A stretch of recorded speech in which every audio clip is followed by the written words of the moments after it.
lái dành cho ô tô. Dạ, cái mẫu này đang là hot nhất trên thị trường hiện nay, bởi vì là nó đổi màu, không như những mẫu phim truyền thống khác là có màu trong suốt hoặc là trong suốt ánh xanh tự nhiên thôi.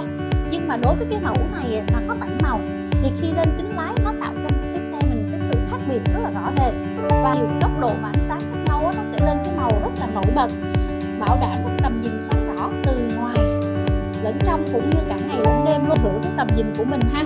Và ở ngoài sẽ khó nhìn vào bên trong, dán cho cả full xe đều được, nha anh chị. Đây là cái mẫu kính dán thực tế này.